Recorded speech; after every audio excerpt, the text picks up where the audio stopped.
pemeriksaan. Kita lanjutkan pemeriksaan, kita akan lihat dan kita tunjukkan ini gambar ini selalu. Nyeri di mana? Ketika tunjuk, dok, nyerinya itu di warna pink, berarti belakang sini, ya sampai ke kaki bawah. Dokter tuh udah bisa mengira, kira-kira wah ini berarti keluhannya di level lumbal 5 sakral 1. Sehingga kita mengkonfirmasi lagi dengan pemeriksaan penunjang yang namanya MRI, ya, magnetic resonance imaging. Begitu keluar MRI, begitu tahu, Bapak Ibu ini saraf kejepit ini adalah di daerah L5S1. Jadi kita selalu mengkonvert semua data itu menjadi satu. Jadi mendiagnosis saraf kejepit itu nggak bisa cuma melihat, megang-megang, mengelus-ngelus, oh ini saraf kejepit, nggak bisa. Ya, bukan seperti dukun ketek-ketek. Oke, suruh ketek-ketek, wah ini saraf kejepit, nggak bisa. Dokter tuh belajar kedokteran itu belasan tahun. Oke, belasan tahun. Kita harus mengambil keputusan saraf kejepit itu nggak bisa cuma pegang-pegang, elus-elus, kemudian kita ketek, wah ini saraf kejepit juga. Ya, semuanya data tuh harus diambil supaya benar-benar akurat. Ini namanya saraf kejepit. Setelah ada gambaran MRI. Oke, ini gambaran nyerinya. Nah, operasi tulang belakang itu mengalami satu evolusi. Ya, ada 3 teknik. Ya, ada 3 teknik itu berevolusi sering dengan kemajuan teknologi dan inovasi di dunia kedokteran. Yang pertama namanya laminektomi. Laminektomi adalah ketika operasi kita mengangkat tulang lamina dan tulang sphenosus, yang tulangnya diangkat.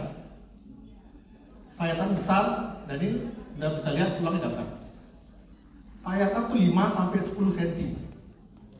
Operasi itu sampai 5 jam. Ya, 3 sampai 5 jam. Angkat seperti ini. Angkat seperti ini. Ini diangkat. Dan biusnya bius total. Bius total. Perawatan di rumah sakit 5 sampai 7 hari. Ya, terkadang suka dipasang plat, implant, pen di sini ya. Padahal hanya simple HNP, simple saraf kejepit, dipasang pen segala. Itu laminektomi. Dan kemudian banyak dengan namanya microdisectomy. Microdisectomy itu menggunakan alat bernama mikroskop.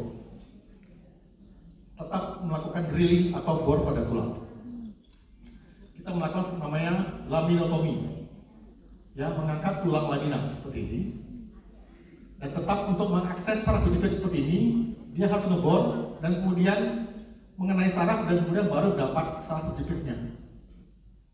Jadi prosedurnya itu dari atas ini. Di atas ini. Jadi sebelum ketemu saraf kejepitnya, ya, harus ngebor tulang dulu. Dan kemudian harus ketemu sama sarafnya dulu. Baru ketemu namanya saraf kejepit. Jadi operasinya lebih berbahaya pastinya. Kenapa? Karena ketemu saraf dulu dan sarafnya harus kita retraksi. Kita harus pikirkan untuk mencapai yang saraf kejepitnya. Insisi atau sayatannya sekitar 3 sampai 5 cm. Perawatan di rumah sakit bisa sampai 5 hari. Bisa bis total. Ya, bis total. Dan sekarang berkembang namanya PLD, percutaneous endoscopic lumbar discectomy. Ini yang betul-betul lagi tren di Jakarta, ya, lagi happening di Jakarta. Kenapa?